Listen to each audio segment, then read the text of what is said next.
Hey guys, how's it going? Hope you're doing well. My name is Crown, and today I'm going to read you some very interesting stories that I hope that you're gonna love. And now, without further ado, let's go!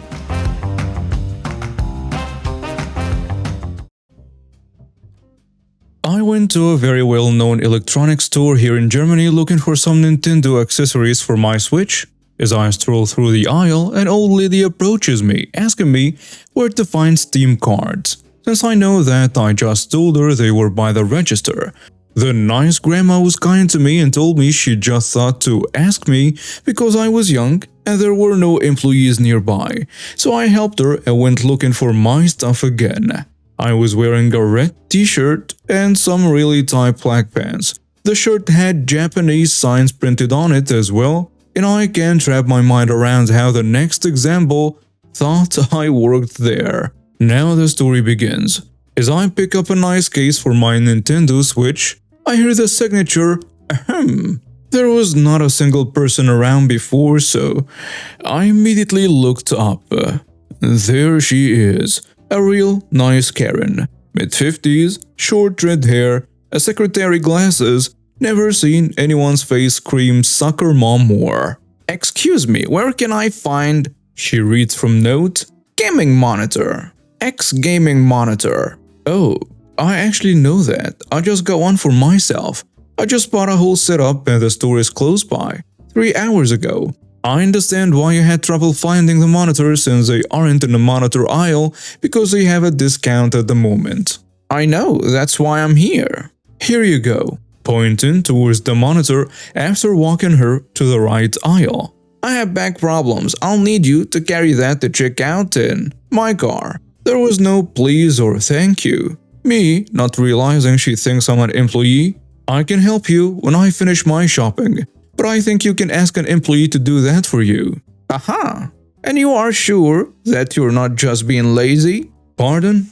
If it's not your department, I understand, but acting like you don't work here is disgusting and lazy. Well, I really don't work here. I just helped you because you asked, and I knew where the monitor you wanted was. I saw you help that lady before. I know you work here.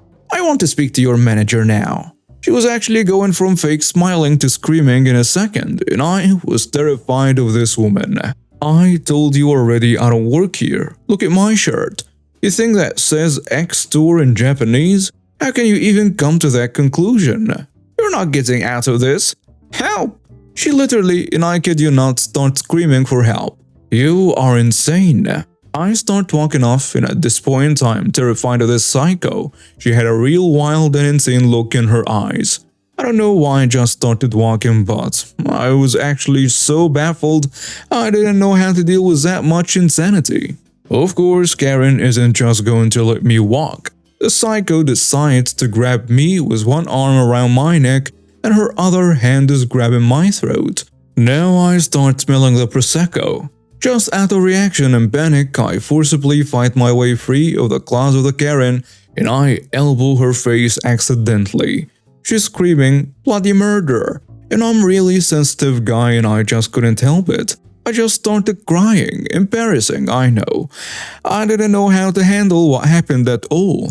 Karen is pleading and screaming and now I'm crying. By now, employees have arrived, and customers too. Your colleague just punched my nose. Me, still ugly, crying. I don't work here. She just grabbed me, and I panicked. I'm so sorry. At this point, I try to see if Karen is okay and want to help her up and apologize. I'm a huge guy, 191 centimeter tall, muscular, and I easily weigh 110 kilograms. So I felt like I could have reacted better to her assaulting me other than trying to break free with full force. As I apologize while still weeping, the psycho scratches over my face, hitting my lip which started to bleed like crazy. Me and Karen are bleeding now. I can't stop crying because my body just doesn't know how to deal with that stress. Now we are sitting in separate rooms in a store waiting for the police to arrive. The police pick up my story and give me real dirty looks and make some comments. I feel like the ground under my feet is slipping away. I still couldn't stop weeping or the bleeding of my face. After about 45 minutes of being scared out of my mind, the policemen come back with Karen behind them in handcuffs. They told me that they had reviewed the camera footage and that my story checks out 100%. They were taking her in anyways for actually throwing her phone in the face of one of the employees while waiting in that room. I am so sorry, I don't know the context to that. So they asked me if I would like to press charges too, and I of course said yes. One of the worst days of my life for sure. I'm a real snowflake, so that was too much to handle for me. Case is still ongoing. I can keep you updated. Her hearing is in a couple weeks, as this story happened shortly after the release of Smash Bros. For the Switch, and German court is so slow. All I know is that she spent a whole night in custody, which makes me extremely happy to hear. Thank you for listening, and I hope you enjoyed this weird situation. A little backstory, I'm a painter. No, not a house painter, but someone who paints on canvases. I paint landscapes and only landscapes, and I've been doing it for a few years now. I get my paints from a hobby store that has just about everything, and it's a well-known local store that changed hands in the last couple of years. On the day this story is about, I was in my usual cargo shorts, which I wear year-round, even when there is snow outside. Tennis shoes, and a nice pullover shirt. Think fancy t-shirt with a collar. Oh, and I'm like 60-ish. I hadn't had a haircut in months, and also hadn't shaved in like a week, so I was rather scruffy looking. Think a clean homeless guy with clean clothes, and that is a big thing with my wife, as she insists that I don't leave the house looking like I've lived in my clothes for a week. As you might guess, I'm a messy painter, and I tend to give paint to my clothes, so I change into something clean and without any rips or tears before leaving the house. I was looking at some brushes on an end cap, that part of the shelves at each end of the aisle, when this woman clears her throat. Now I get stuff in my throat and have a rattle sound when clearing, so my brain just filtered out the sound and I moved a little to one side and closer to the end cap in case I was in the way. Once again came that throaty sound like a frog choking on an oversized cricket while trying to sing. This time I look at the source of that sound and find a woman, maybe 5'2", a little thick with a short fake blonde haircut. I think the ladies call it a bob. A cart with some plastic plant foam bricks in it and raised eyebrows. Now the uniform here is black pants and a store polo shirt of any number of colors. Oh, and each and every employee has a black apron on, except for management. It's a pretty good sized store and the only one of its kind for an hour or two in any direction, so the store monopolizes a region. Cheaper prices can be found in a big city, but that's almost 2 hours away, and by the time you've spent the gas to get there and back, you've not really saved a whole lot. Now that you know the backstory, the scene played out like this. I ask, is there something wrong with your throat? No, there is nothing wrong with my throat. What is wrong is you just standing there instead of helping paying customers. Ah, I said, instantly recognizing the Karen in the wild from the many tales I've heard over the years. You think that I work here? No, duh. I see you in here all the time. I know you work here. I'm in here because I buy things. Yeah, and the other day, I saw that you got an employee discount. So I absolutely know you work here. So help me find my stuff. Me, with a faint smile. Stuff? Oh, you need to go to the Stuff Mart. I nearly doubled over with laughter as her brow became a maze of lines as her two working brain cells spun crazily inside her cranium trying to figure out Stuff Mart, whether there actually might be a place called Stuff Mart or if I was pulling her leg. Then she waved her hand through the air as if clearing it of smoke and said, "Never mind, you help me now." I looked down at my cargo shorts and then said, "Okay, for the sake of the argument, let's say I do work here. Obviously, I am not wearing the proper uniform, so this must be my day off and such. That would mean I am not working today. So tell me again, why would I help you if I'm not working today?" "Because you work here." She screeched and stomped her foot.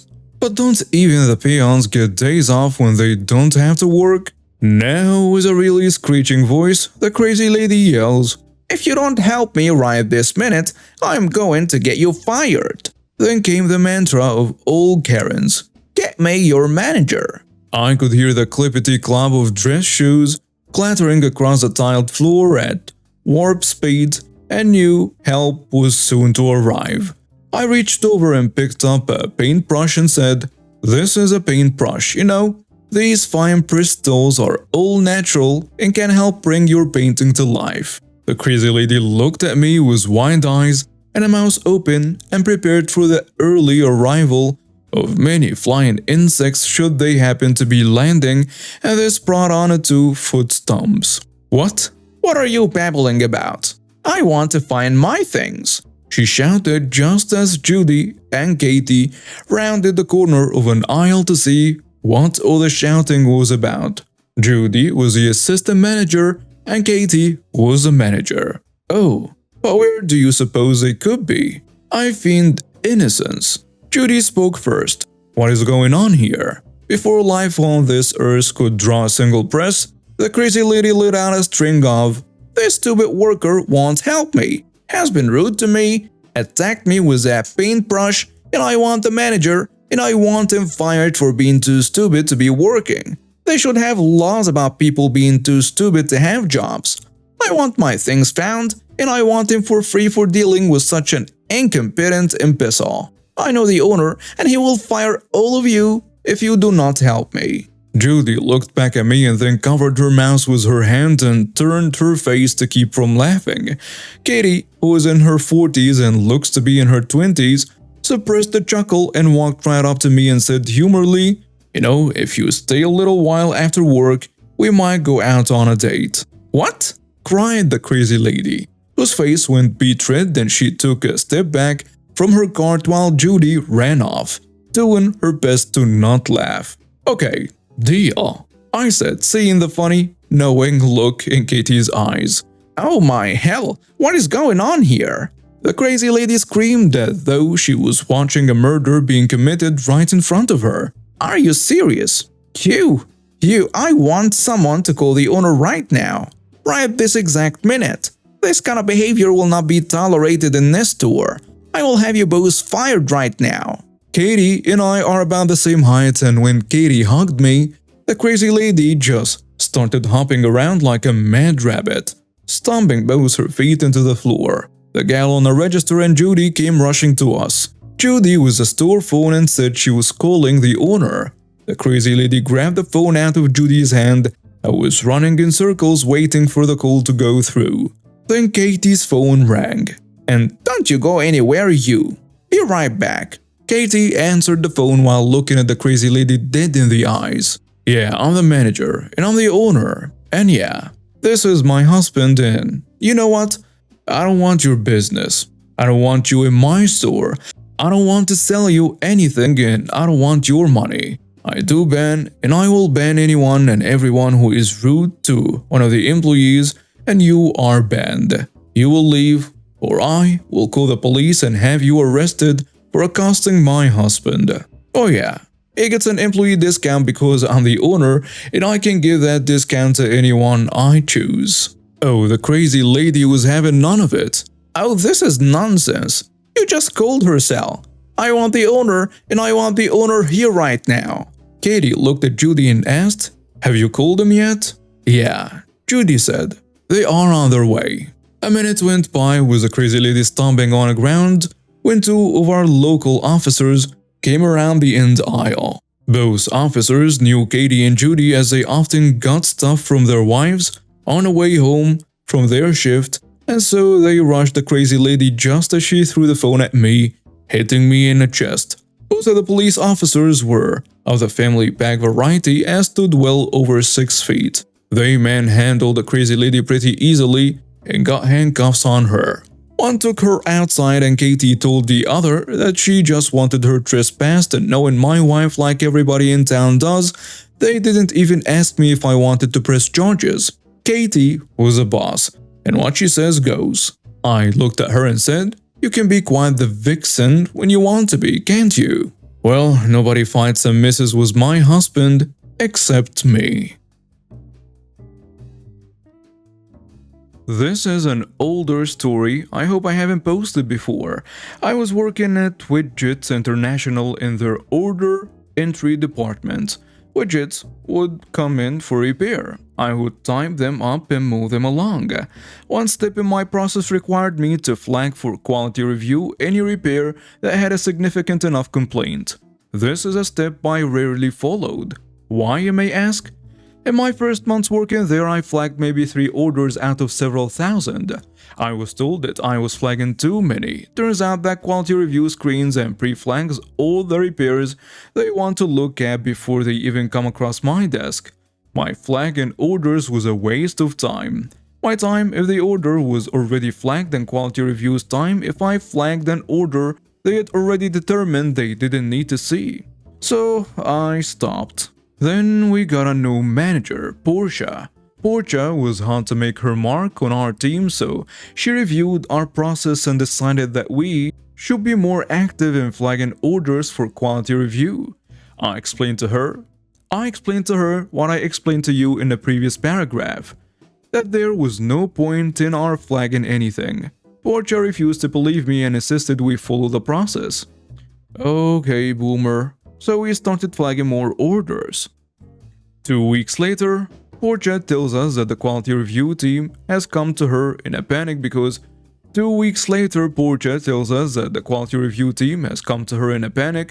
of all the orders we were sending to them, and could we please stop sending so many? I go back to not flagging anything and everything goes back to normal. Portia is happy that she made an impact, and quality review and I are happy to dispense with the extra work Portia created. A couple years later, we got a new manager, Jerk Stanley. Stanley was brought in because the team had recently expanded. We went through the same song and dance with Stanley that we had gone through with Portia. Stanley wanted us to flag more orders for quality review. The new team members nodded fearfully and went along with it. Stanley was not a pleasant man. We senior team members rolled our eyes, agreed, and started making bets on how long it would last this time. I bet a week, but continued on my merry way, not flagging orders. A week later, called it. Stanley tells us that the quality review team has come to him in a panic because of all the orders we were sending to them and asked us to stop sending so many. With the information from the QR team, Stanley singles me out. He tells my team Squid is the only one who isn't flagging too many orders. The rest of you should be like Squid. No work is best work. And now we have reached the end of today's stories. Thank you for watching and see you next time.